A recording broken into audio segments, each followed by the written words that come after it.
එක්තරා ලස්සන කුඩා ගමක ඉතා දුප්පත් සපත්තු මහන්නෙක් සහ ඔහුගේ කාරුණික බිරිඳ ජීවත් වුණා. සපත්තු මහන්නා සෑම දිනකම ඉතා වෙහෙස මහන්සි වී වැඩ කළා. නමුත් ඔහු කොතරම් වෙහෙස වුණත් ඔවුන්ට සුවපහසු ලෙස ජීවත් වෙන්න තරම් මුදලක් ලැබුණේ නැහැ. සමහර දිනවල ඔවුන්ට කන්න තිබුණේ ඉතාම සුළු ආහාරයක්. නමුත් ඔවුන් ඒ ලැබුණු සුළු දෙයටත් ස්තුතිවන්ත වුණා. අතේ මුදල් නොතිබුණත් ඔවුන්ගේ හදවත් සතුටින් පිරී තිබුණා.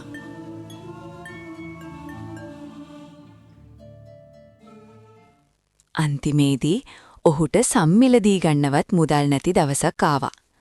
ඔහු ළඟ ඉතිරිව තිබුණේ එකම එක සම්කැබැල්ලක් විතරයි. මේක මගේ අවසාන අවස්ථාව වෙන්න ඇති. ඔහු Tamanටම මුමුණා ගත්තා. ඔහු ඒ සම්කැබැල්ල පරිස්සමෙන් කපා හෙට මහන්න බලාපොරොත්තුවෙන් මේසේ මත තබා නිදාගන්න ගියා.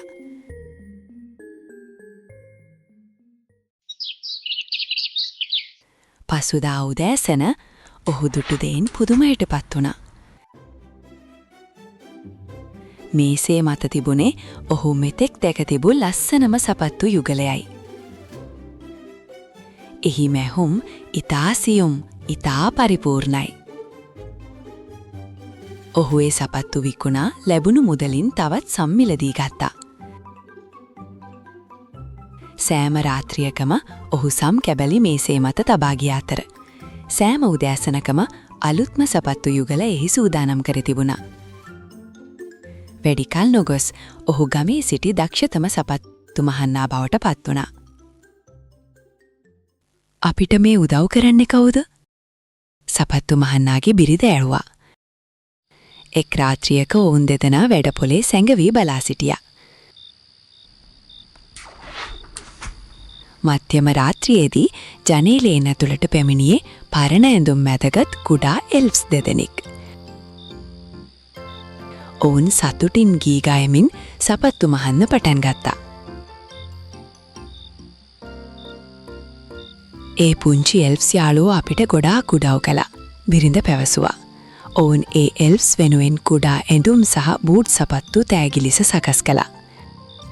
නත්තල් දවසේ ඒ තෑගි මේසේ මත තැබුවා. එල්ෆ්ස් දෙදෙනා ඒ ඇඳුම් දැක මහත්සේ සතුටු වුණා.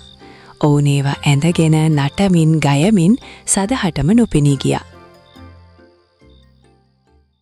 ඉන්පසු ඔවුන් නැවත ආවේ නැහැ. නමුත් සපත්තු මහන්නා දැන් දක්ෂයෙක්. ඔහු තමන්ගේම දක්ෂතාවෙන් ලස්සන සපත්තු නිර්මාණය කර සතුටින් ජීවත් වුණා. ඔවුන් කිසිදාක අර කුඩා එල්ෆ්ස්ගේ කරුණාව අමතක කළේ නැහැ. කෘතඥ වීත්වය ඕනෑම කෙනෙකුගේ ජීවිතය වෙනස් කරනවා.